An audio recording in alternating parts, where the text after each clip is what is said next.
Hello, bonjour mes gens, j'espère que vous allez tous très bien. Je m'appelle Jemima et je vous souhaite tous la bienvenue à ce podcast Jésus et moi. Comme je l'ai toujours dit, en fait, dans ce podcast, il ne s'agit pas de parler de moi, mais de vous partager mes expériences ici et là, celles avec Jésus, lesquelles, j'espère, vous permettront à votre tour de découvrir votre relation, la profondeur de votre lien avec votre Père Céleste, Dieu.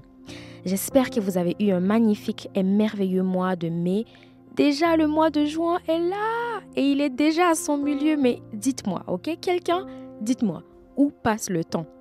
Bref, en tout cas, pour le mois de juin, je nous souhaite de la nouveauté, la renaissance, l'épanouissement, la résilience et l'établissement. Beaucoup de résilience. Je souhaite aussi que ce soit un mois de guérison et un mois d'endurance. Oui, d'endurance parce que je crois qu'alors que nous allons vers de nouvelles dimensions, il y aura des défis sur notre chemin, des difficultés, peut-être des douleurs. Et donc, dans cet inconfort, j'ai prié que Dieu nous donne la force d'endurer et d'endurer jusqu'à la fin. Bon. Allez, maintenant, retour à nos affaires du jour. Depuis quelques semaines, je sens que je dois parler d'un sujet, mais je ne sais pas comment m'y prendre. Sauf que là, vous savez ce que j'ai fait? J'ai décidé que j'allais me mettre ici devant mon micro et j'allais juste en parler. Je compte sur Dieu et son Esprit Saint pour me donner les paroles nécessaires et pour imprimer dans chacun d'entre nous la part du message dont nous avons besoin. Vous vous demandez alors, de quoi va-t-on parler aujourd'hui, mademoiselle? Eh bien, on va parler de ce qu'en anglais on appelle le people pleasing. Je n'ai pas trouvé une bonne traduction pour ça en français, mais je dirais que la meilleure tentative m'a mené à dire quelque chose du genre la notion de plaire aux gens.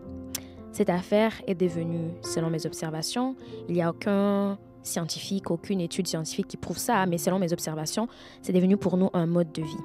Je pourrais même oser dire que c'est devenu un fléau, une dépendance dont on ne sait et dans certains cas, on ne veut pas se défaire. Avant d'aller en profondeur, prenons nos Bibles, s'il vous plaît. Nous allons mettre la table à cet épisode. Ceux et celles qui ont leur Bible, allons-y, chers messieurs et madames. Nous allons lire dans Galates chapitre 1, le verset 10, où l'apôtre Paul écrit aux Galates en ces mots. « Et maintenant, est-ce la faveur des hommes que je désire ou celle de Dieu? Est-ce que je cherche à plaire aux hommes? Si je plaisais encore aux hommes, je ne serais pas serviteur de Christ. » Je pourrais m'arrêter là puis on finit cet épisode, mais je vais aller en profondeur. Le ministre de Dieu, l'apôtre Paul, parle comme ça aux Galates parce qu'il réalise en fait que tout comme nous, ils vivent dans un monde où ils cherchent davantage à plaire aux hommes qu'ils ne veulent plaire à Dieu.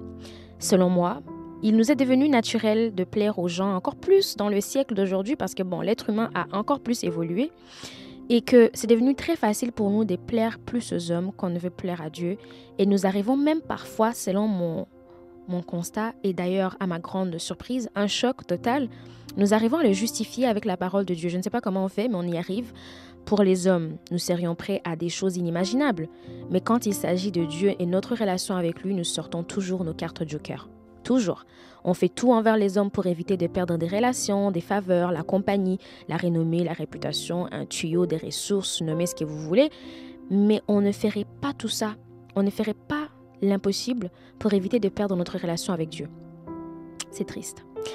Malheureusement, je pense que quelque part, la société aussi nous conditionne à ça. Nous allons faire un exercice juste pour que je puisse vous faire comprendre de quoi est-ce que je parle et que ça puisse prendre un peu plus de sens. Alors, nous allons faire un exercice tous ensemble. On va faire un retour dans notre jeunesse ou dans notre enfance. Imaginons que nous venons au monde, nous commençons à grandir et soudain, les gens de la communauté commencent à utiliser des expressions pour nous définir ou commencent tout simplement à utiliser des mots pour décrire ce qu'ils voient en nous. Il nous faut donc des louanges et tranquillement, ils nous mettent sur un piédestal, imprimant ainsi une image de qui nous sommes à leurs yeux. Mais ce n'est pas l'identité que Dieu nous a donnée, mais c'est comme ça qu'il nous voit. Donc nous aussi, on se voit comme ça. Et donc, alors qu'on grandit, on ne sait plus vivre à l'extérieur de ce piédestal-là, ni de l'image qu'on nous a fait. Cette image qui dit que nous sommes le meilleur, le plus fort, la plus sapée, la plus éloquente, un beau parleur, la plus spirituelle, le plus fort, la plus intelligente, etc., etc. Ces déclarations, qui, on est d'accord, ne sont pourtant pas négatives, elles forment en nous une nouvelle identité et établissent un standard lequel on veut constamment et à tout prix atteindre. Le plus triste, c'est que maintenant, on ne peut plus vivre sans ça. Nous sommes toujours à la recherche de cette approbation des hommes. Nous vivons comme ça, c'est devenu notre quotidien. nous cherchons constamment à plaire, c'est ça qui nous, en anglais on dit that's what keeps us going.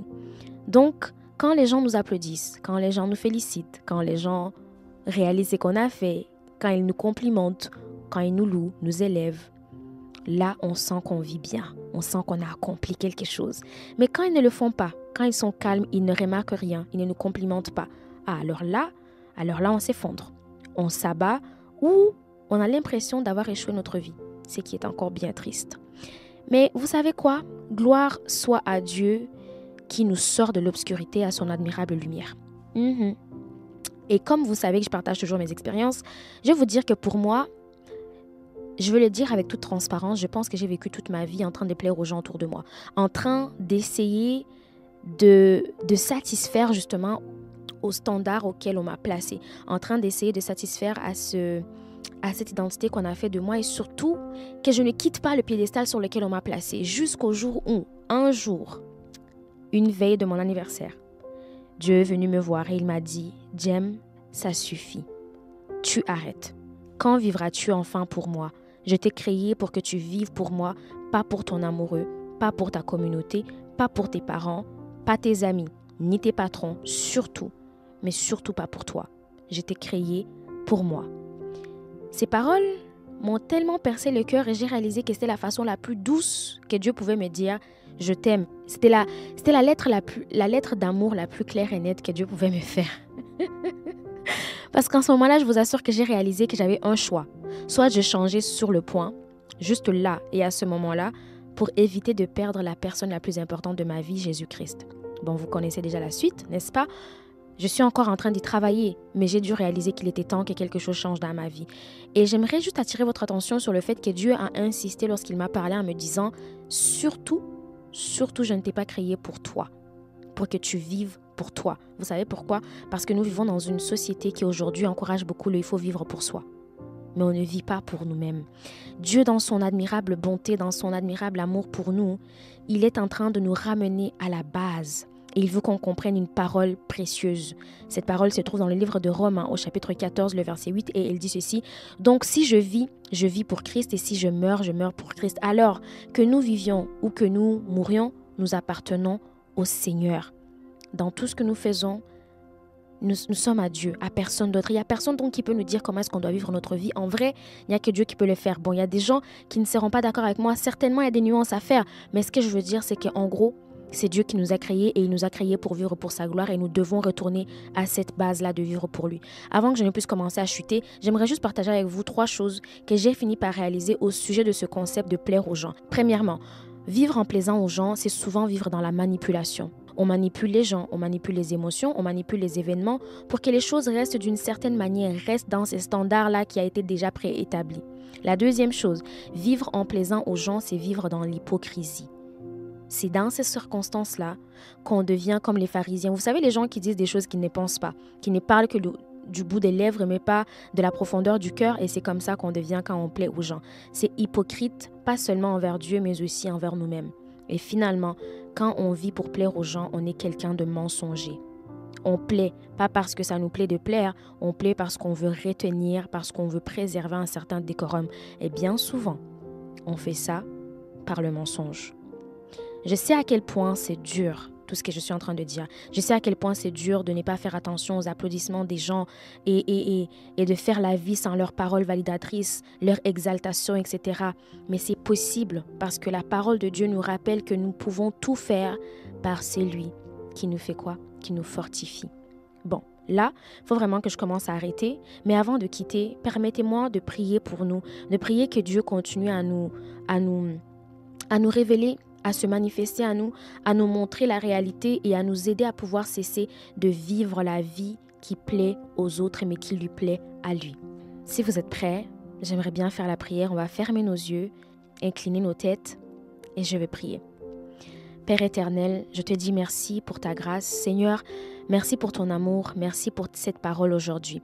Je viens te demander, Jésus, que tu puisses nous aider à ne pas nous laisser influencer par le monde, qu'on ne puisse pas chercher tellement à plaire aux gens, qu'on ne puisse pas devenir tellement assoiffés de leur applaudissement, de leur approbation, Seigneur, de leur exaltation même. Mon Dieu, fais qu'on cherche ardemment à te plaire et à te plaire à toi seul, que nous puissions être des serviteurs totalement dévoués à toi et à personne d'autre. Au nom de Jésus, Seigneur, donne-nous la compréhension, la connaissance de qui nous sommes à tes yeux, afin que nous puissions vivre selon le standard que tu as établi pour nous et que nous ne puissions pas nous laisser amadouer par ces identités éphémères que les gens du dehors nous donnent. Seigneur, mon Dieu, conduis-nous et dirige-nous tous les jours, que tes yeux soient sur nous. C'est dans le nom puissant de Jésus-Christ que j'ai ainsi prié. Amen. Voilà, c'est tout pour moi. En tout cas, jusqu'à la prochaine fois, je vous invite à continuer à méditer sur cette parole et que Dieu vous révèle au-delà de ce que mes mots n'ont pas pu vous dire. N'oubliez pas pour qui vous vivez. N'oubliez pas pour qui vous existez. Et nous lui devons. Nous lui devons notre vie. Si c'est trop compliqué, trop difficile, je vous encourage de lire les évangiles, ça vous éclairera un peu plus. Allez, maintenant je dois y aller. Prenez soin de vous et on se retrouve très vite. Shalom.